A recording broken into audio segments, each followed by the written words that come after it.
Who could it be at this late hour? My husband and I checked the video intercom when the doorbell rang. There was our 5-year-old granddaughter Nancy standing there, shivering. Grandma, help me. I quickly opened the door and let Nancy in. Come in, you must be cold. Where are your mom and dad? Nancy's body felt warm. Clearly, she had a fever. Surely. You didn't come here alone? Her response filled us with shock and anger. My name is Pamela, a 62-year-old housewife. Occasionally, I help my husband with his work. My husband, Ron, is the owner of a real estate company. It's locally based and not very large in scale, but thankfully, its performance is good, and we live comfortably. However, there is one concern on our minds. My daughter Molly and my granddaughter Nancy, who will turn 5 this year, are the one we have. Molly has always had a strong-willed personality since she was young, but as she entered her rebellious teenage years, her defiance only grew stronger. Her circle of friends also became gradually more flashy and mischievous. Despite our efforts to communicate with her, Molly's rebellious attitude has been resistant to change.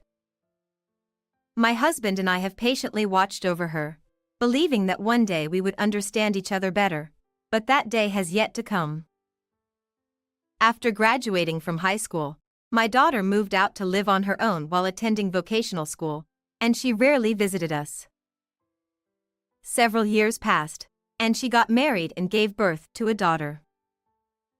Once she became a mother, she started to visit us with her child more frequently, and we thought that perhaps the day of understanding had finally arrived. However, over the past 6 months, our relationship with our daughter has begun to drift apart again. She doesn't reply to emails, and calls go to voicemail, leaving us unable to see our daughter and granddaughter.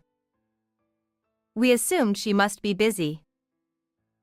One day, I heard a concerning story from a close friend of mine. They mentioned seeing Nancy playing alone on the swings in the park, even though it was already dark outside in the late afternoon. Considering that it's not typical for a small child to play alone at that time and that there were no apparent adults around, it raised serious concerns. After hearing this, I couldn't shake off my worries, so I immediately called my daughter, but it went to voicemail as usual. Unable to sit still with worry, I decided to visit my daughter's home impulsively. My daughter, her husband Andy, and my granddaughter live in an apartment about a 15-minute drive from my home. She had been a stay-at-home mom ever since she became pregnant with my granddaughter, so I figured she'd be home on a weekday morning. However, there was no response when I pressed the intercom. When I rang it again, I got a response in an irritated tone, "Yes." As soon as she realized it was me, my daughter responded with a flustered tone. Huh. Mom? If you were coming, you should have called first. I called several times. You didn't reply to messages, and I couldn't reach you, so I came over. Can we talk for a bit? The house is really messy right now, so I'd rather you didn't come in. Besides, Nancy isn't feeling well and she's resting. It seemed my daughter really didn't want me to come up. Let's talk in the small park in front of the apartment building. Just for about 10 minutes. Reluctantly, my daughter agreed, and we ended up sitting on a bench in the small park in front of the apartment building to talk. Just showing up without any notice. What's the deal? It's incredibly rude. My daughter started speaking with an irritated tone. I've tried to contact you multiple times. I called you many times. How have you been lately? I haven't seen you in a while, so I was worried. Also, There's something bothering me that I want to ask you about. I told her the story I heard from a friend about seeing a child look like my granddaughter alone at the park. That person must have been mistaken. I wouldn't let her wander around alone at such a late hour. Don't worry, we all are doing fine. Is that so? Well, if you say so. In the end, I couldn't get much information that day and had to return home without seeing my granddaughter. A week later, I heard something concerning from my husband. Apparently, during a real estate industry gathering he attended, he bumped into a friend of 20 years who has been running a construction company. During their conversation about their respective companies, it came up that there's an employee at the friend's company whose work attitude seems to be lacking. Apparently, this employee is always talking about slot machines instead of focusing on work. If it were just casual hobby talk, I might overlook it, but it seems he's also borrowing money from colleagues. And you know what? The more I heard about it, the more it sounded like it might be Andy. The name and description match up too well to be him. Andy is my daughter's husband. He and my daughter were high school classmates, and they've been dating since then, belonging to a rambunctious group of friends. After graduating high school, Andy worked various jobs before joining his current company. I couldn't bring myself to say, that guy might be our son-in-law. Yeah, you're right. Hey, I think I'll visit Molly again. I've been worried about Nancy's condition since the other day, and it's been a while since I've seen her. My husband seemed equally concerned about how our daughter's family was doing and if our granddaughter was well.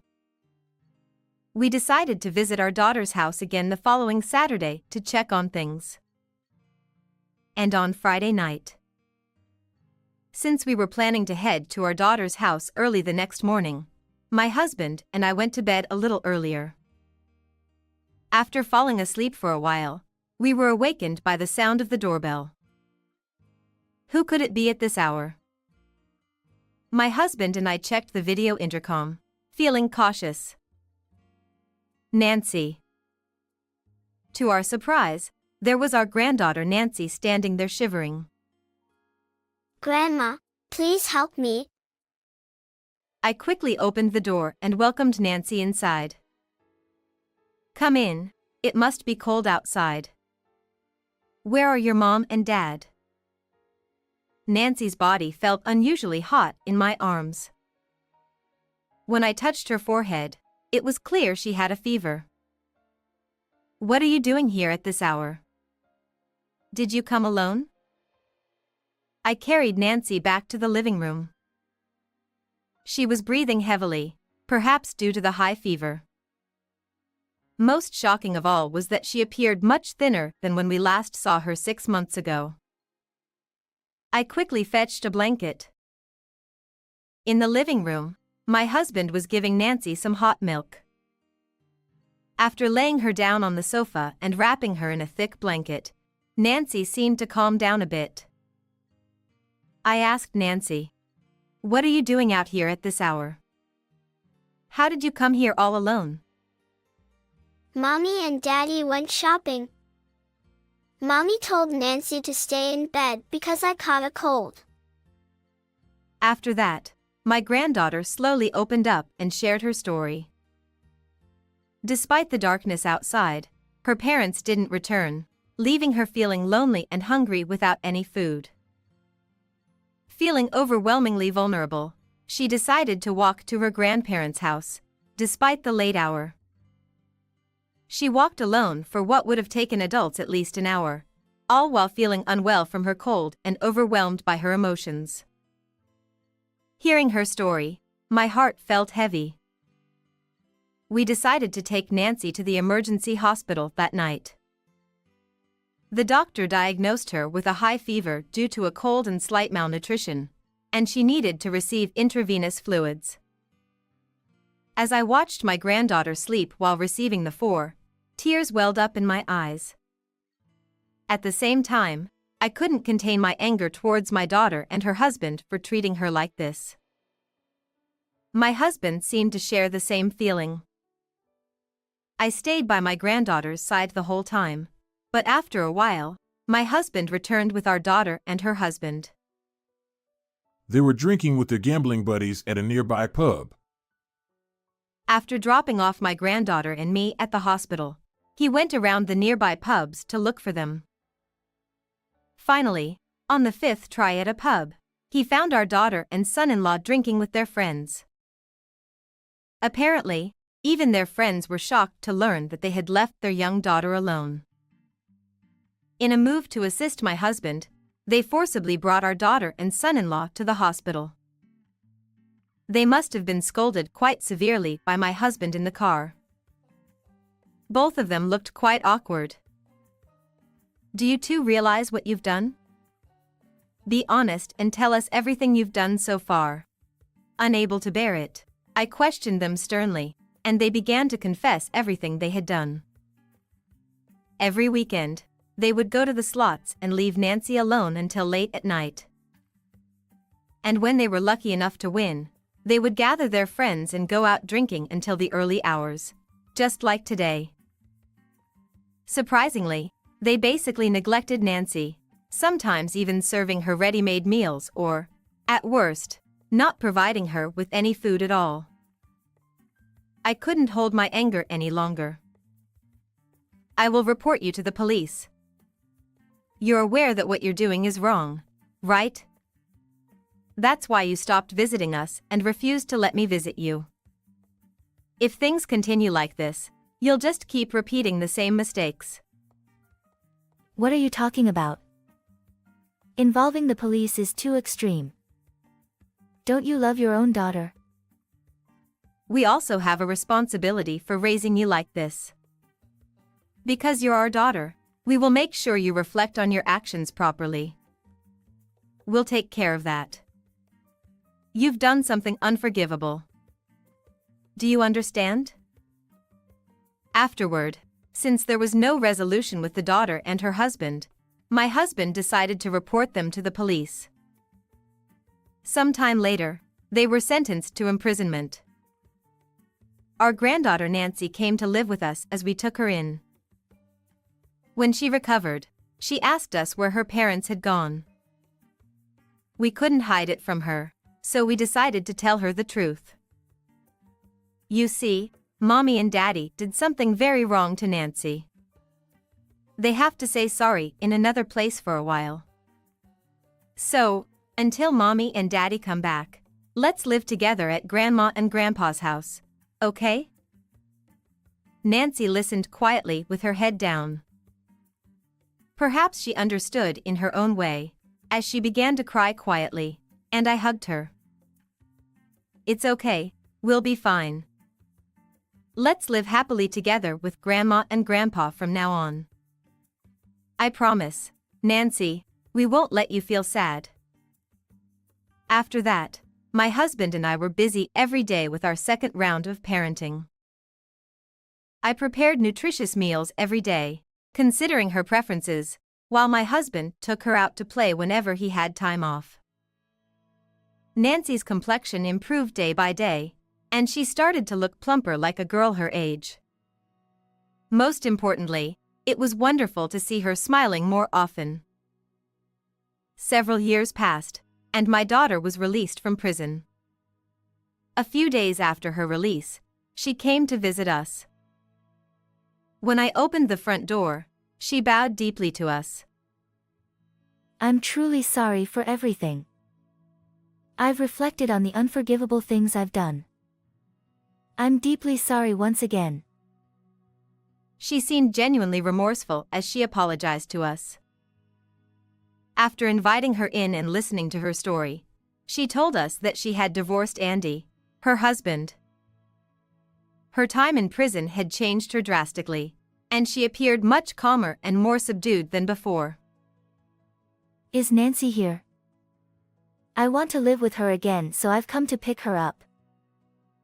Calling out her granddaughter's name, my daughter looked around the living room. Mom? Before I knew it, my granddaughter had come out of her room. Nancy. You've grown so much. And you're so tall now. Whether it was from happiness to see her mother or from nervousness, Nancy's face seemed a bit shy. Yeah. Mommy's here to take you home. However, when my daughter reached out her hand, Nancy instinctively stepped back. No. I want to stay with Grandma and Grandpa. Mommy will make lots of your favorite food, Nancy.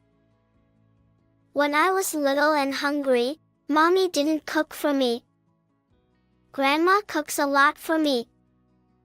And on days off, Grandpa plays with me a lot.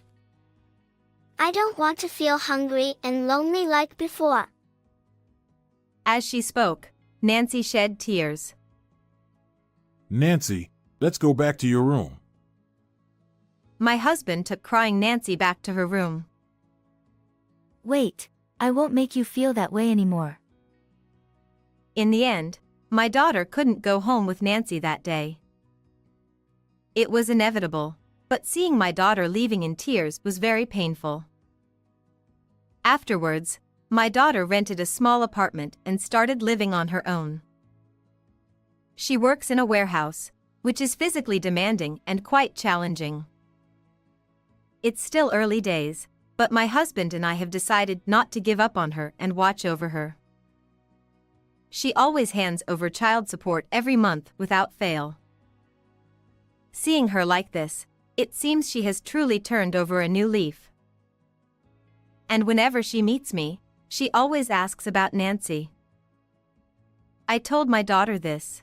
Even though Nancy was young, she hasn't forgotten what happened to her. When Nancy grows up more, maybe the day will come when she can forgive you. Until then, all you can do is keep your distance and watch over her. My daughter nodded tearfully at my words. Nancy is growing up healthy and thriving. It seems she has made many friends at school and she tells us about her day at the dinner table every day. Hearing such stories brings me immense happiness. Though I feel bad for my daughter, I can't help but wish for days like these to continue. But I hope that someday Nancy will be able to forgive her mother, and when that day comes, I wish for my daughter and granddaughter to live together as a family again.